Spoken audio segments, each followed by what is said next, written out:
Hello friends, आज के इस एक्टिविटी में हम लोग म्यूचुअल इंडक्शन को समझने की कोशिश करेंगे।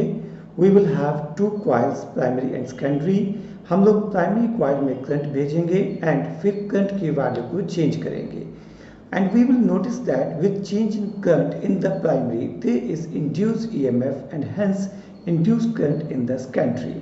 फिर हम लोग डिफरेंट ओरिएंटेशन के साथ म्यूचुअल इंडक्शन को स्टडी करेंगे, कैसे प्राइमरी और सेकेंडरी के बीच में अगर हम पोजीशन को चेंज करते हैं तो इंड्यूस करंट की वैल्यू पे क्या फ़र्क पड़ता है। यहाँ पर मेरे पास ये प्राइमरी कॉइल है।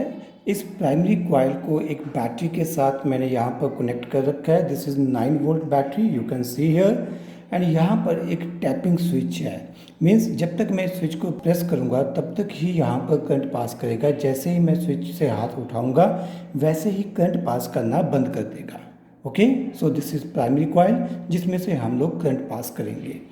अब दूसरी तरफ मेरे पास है ये secondary coil, you can see here. यहाँ पर मैंने बहुत सारी टर्न्स दे रखी हैं, किनारों पे ये ब्लैक टेप लगी हुई है। बेसिकली इसके नीचे भी टर्न्स हैं।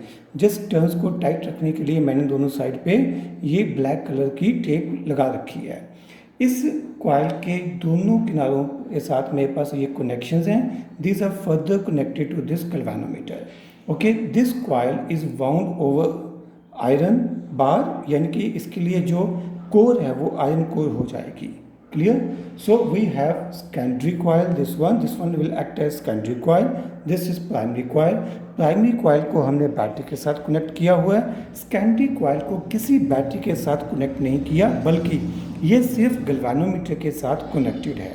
ओके, जब मैं कोई करंट पास नहीं कर रहा, मैं इन दोनों को पास सकता हूँ। You can see there is no deflection in the galvanometer. मैं इसके अंदर ले जाता हूँ, you can see there is no deflection in the galvanometer. Is that okay? अब मैं क्या कर रहा हूँ, अब मैं इसके पास रखता हूँ, स्विच को ऑन करता हूँ। इस बार आप नोटिस करो, मैंने जो सेकेंडरी कॉइल है वो प्राइमरी कॉइल से बाहर रखी हुई है। नोटिस, गैल्वेनोमीटर को ध्यान देना है, गैल्वेनोमीटर की डिफ्लेक्शन देखनी है। You can see a very small deflection is there, ठीक है, negligible small deflection is there, but it is there. अच्छा, अब इसको दोबारा से करते हैं। मैं प्रेस करके रखता हूँ, डिफ्लेक्शन 0 हो गई है। मैं अपना हाथ उठाऊँगा, डिफ्लेक्शन हल्की सी उल्टी तरफ आई है, ठीक है। अब मैं इसकी ओरिएंटेशन को चेंज करता हूँ। अब मैं सेकेंडरी को इस तरह से रखता हूँ। अब देखिए, अब डिफ्लेक्शन आगे से भी कम हो गई है, ठीक है। बट जब मैं इस सेकेंडरी कॉइल को इस प्राइमरी के अंदर ले जाऊँगा तब आप डिफ्लेक्शन नोटिस करना। पहले मैंने थोड़ी सी सेकेंडरी अंदर रखी है।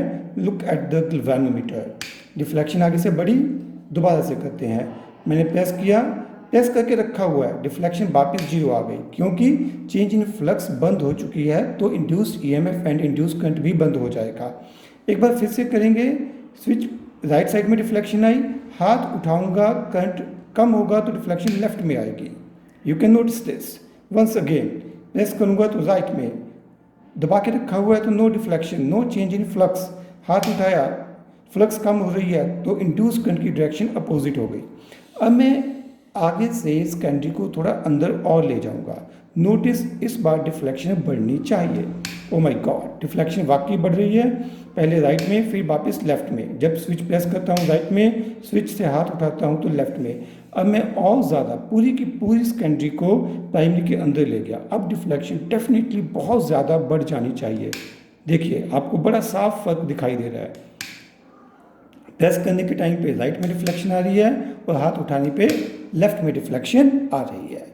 So you can see here कि डिफरेंट ओरिएंटेशंस के साथ इंड्यूस करंट की वैल्यू चेंज हो रही है। यू कैन सी हियर कि जितनी सेकेंडरी कॉइल अंदर जाएगी, यानी कि जितनी कॉइल ज़्यादा लिंक होगी प्राइमरी के साथ, उतनी ज़्यादा इंड्यूस ईएमएफ प्रोड्यूस होगी। जो कुछ भी हम लोग म्यूचुअल इंडक्शन में पढ़ते हैं वो सारा हमने इस एक्सपेरिमेंट के थ्रू प्रूव कर दिया है।